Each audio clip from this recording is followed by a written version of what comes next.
Online selling करते हैं तो गूगल मर्चेंट सेंटर एक बहुत ही अच्छा प्लेटफॉर्म है जो आपको गूगल से ऑर्गेनिक सेल लाने में हेल्प करता है। लेकिन कई सारे लोग ये इशू फेस करते हैं कि गूगल की तरफ से उनको मिस इंटरप्रिटेशन का इशू आता है और उनका गूगल मर्चेंट सेंटर को सस्पेंड कर दिया जाता है।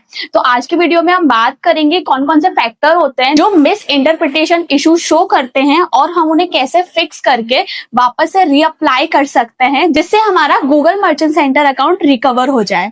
ये सेम इशू हमारे साथ भी हुआ था, but within a week इन सारी चीजों को फिक्स करने के बाद हमने रीअप्लाई किया और हमें गूगल मर्चेंट सेंटर का एक्सेस दोबारा मिल गया। तो सबसे पहला इशू आता है इनकंसिस्टेंट ऑफ वेबसाइट डिटेल्स।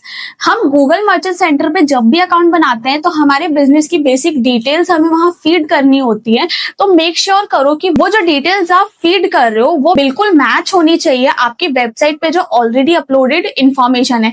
जैसे कि आपका जो बिजनेस का नेम है वो आपकी वेबसाइट पे और गूगल मर्चेंट सेंटर पे क्लियर होना चाहिए। आपकी कॉन्टेक्ट इन्फॉर्मेशन की जो कंसिस्टेंसी है वो सेम होनी चाहिए और जो आपकी वेबसाइट के प्रोडक्ट कैटेगरी है वो भी ठीक तरह से अलाइन होने चाहिए। कई सारे लोगों की इनकंसिस्टेंट इन्फॉर्मेशन की वजह से ही गूगल को काफी ज्यादा मिस इंटरप्रिटेशन लगता है और वो आपके गूगल मर्चेंट सेंटर को सस्पेंड कर देता है। तो दोनों तरफ जो भी आप इंफॉर्मेशन फीड करो उन दोनों को सेम रखिएगा। सेकेंड पॉइंट आता है मिसिंग इंफॉर्मेशन पेजेस। अब जो हमारे मेन फंडामेंटल पेजेस होते हैं जो हर वेबसाइट में होने ही चाहिए, privacy pages, about us page और कॉन्टेक्ट अस पेज, ये तीनों पेजेस आपकी वेबसाइट के अंदर होने चाहिए और इनके अंदर जो कंटेंट है वो भी बहुत 100% ह्यूमन जनरेटेड होना चाहिए और उस कंटेंट की क्वालिटी बहुत हाई होनी चाहिए। ठीक तरह से डिफाइन करिए कि आपकी कंपनी क्या करती है। अबाउट अस पेजेस में आपकी जो कांटेक्ट इन्फॉर्मेशन है वो भी आप कोई गूगल फॉर्म उधर पे दे दीजिए। कस्टमर आपको किस तरह से कांटेक्ट कर सकता है,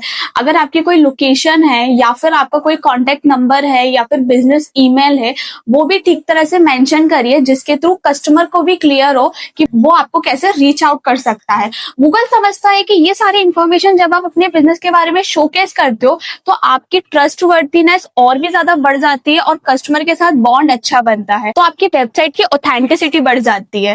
थर्ड पॉइंट आता है refund and return policy and shipping details. अब कई सारे लोग, जैसे कि अगर आप फिजिकल प्रोडक्ट सेल कर रहे हो तो आपको ये ठीक तरह से क्लियरली मेंशन करना है कि आपकी डिलीवरी डेट्स हैं वो क्या रहेंगी, टाइमलाइन क्या रहेगी, आपकी रिफंड पॉलिसीज क्या है, रिटर्न पॉलिसीज क्या है। आपको ध्यान होगा कि जब भी आप गूगल मर्चेंट सेंटर पे अकाउंट बनाते हो तो गूगल आपसे स्पेशली इन सारे पेजेस का लिंक मांगता है और वो उन पेजेस को पर्सनली जाके एग्जामिन करता है। अगर कोई भी इंफॉर्मेशन उसे मिसमैच लगती है तो वो आपका अकाउंट उसी वक्त बैन कर देता है।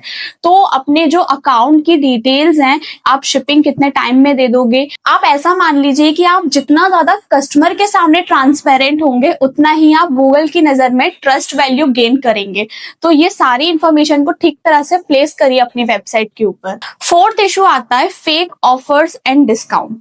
अब कई सारे लोग सोचते हैं कि अगर हम बैनर्स पे फेक डिस्काउंट दिखा देंगे 80% ऑफ, 50% ऑफ का, बट एक्चुअल में हमारी वेबसाइट के अंदर ऐसा कोई डिस्काउंट है ही नहीं। हम बस हमारे बैनर को क्लिकेबल बना रहे हैं जिसकी वजह से उन्हें लगता है कि वो ज्यादा सेल्स गेन करेंगे, बट ऐसा कुछ भी नहीं होता है। अगर कस्टमर उस पेज पे जाके कोई कूपन कोड अप्लाई नहीं हो रहा है या उसको डिस्काउंट रिडीम करने में कोई इशू आ रहा है तो गूगल ये चीजें बहुत ठीक तरह से समझता है और वो आपके अकाउंट को बैन कर देता है। तो आप अपने वेबसाइट पे जो डिस्काउंट हैं, जो ऑफर्स हैं, उन्हें बिल्कुल जेन्युइन दिखाइए।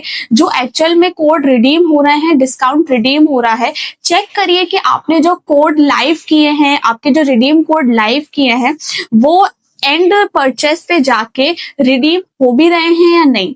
और फिफ्थ पॉइंट आता है ब्रोकन लिंक्स। अब कई सारे जो प्रोडक्ट हम अपलोड करते हैं हम उन्हें ड्राफ्ट में डाल देते हैं या डिलीट कर देते हैं।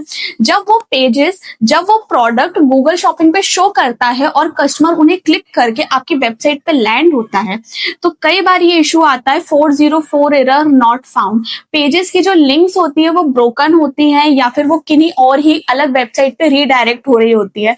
तो अपनी वेबसाइट के जो सारे लिंक्स का जो इकोसिस्टम है उनको एंड टू एंड खुद से चेक करिए मैनुअली, देखिए कोई लिंक आपकी फेक तो नहीं है या ब्रोकन तो नहीं है। ये सारी चीजें जब आप फिक्स कर लेंगे एक बार, तब आप गूगल मर्चेंट सेंटर में रीअप्लाई कर सकते हो। आई होप ये वीडियो आपके लिए भी हेल्पफुल होगी। बाकी कमेंट सेक्शन में मुझे जरूर बताइएगा कि नेक्स्ट वीडियो में किस टॉपिक के ऊपर बनाऊं। Bye bye.